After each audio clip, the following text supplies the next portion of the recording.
हे माझे गोबी फ्राय चांगले फ्राय झाले. हा माझा मसाला मी तुम्हाला दाखवते आता शेंगाची भाजी कशी करायची एकदम सोप्या पद्धतीमध्ये. हा फक्त कांदा, खोबरं, लसूण, अद्रक, अर्ध टमाटर आणि जिरे हे मी भाजून घेतलं आणि याचा मसाला बनवला. मिक्सरमध्ये बारीक वाटून घेतलेला आहे.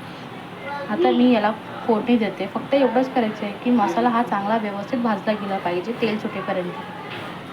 मी दाखवते तुम्हाला, बघा पुढे.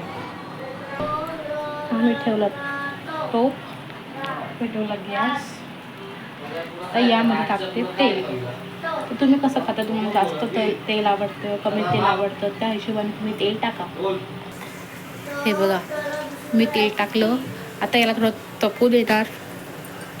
तसं तेल जरासं व्यवस्थित तपलं ना की भाजीला टेस्ट चांगली येते आणि तरीसुद्धा चांगली येते. तेल तपतंय, त्यानंतर मी हा मसाला त्यामध्ये ॲड करणार. हे बघा, मी मसाला ॲड केला चांगला तेलामध्ये आणि याला चांगलं आता व्यवस्थित परतून घेणार एकदम व्यवस्थित. हा त्याचा थोडासा कलर चेंज होईल. मग यामध्ये आपण लाल मसाला, चिकन मसाला घरात अवेलेबल असेल तर, नाहीतर फक्त लाल मसाला, हळद, मीठ एवढंच टाकणार. बघा मसाल्याचा कलर कसा चेंज झाला आहे. त्यामध्ये मी हळद, लाल मसाला, चिकन मसाला टाकला आहे आणि चांगलं परतलं आहे तेल सुटेपर्यंत. मग मी याच्यामध्ये आता बटाट्याचे काप घालणार आहे. हे बघा, मी घातले. याला चांगले शिजू देते झाकण ठेवून. मग यामध्ये मी शेवग्याची शेंग ॲड करणार आहे.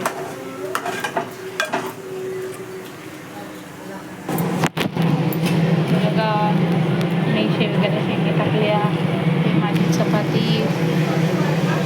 आता थोड्या वेळाने मी पाणी टाकणार, गरम पाणी टाकणार. मग तिला मी खूप वेळ शिजवणार तोपर्यंत शेंगा व्यवस्थित शिजत नाही तोपर्यंत.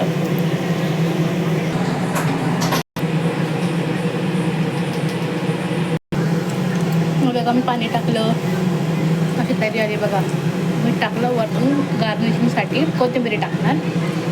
माझे सासरे आले म्हणून त्यांना मी चहा देते. आता काळा चहा पितो आम्ही सगळे, हेल्थसाठी पण चांगला.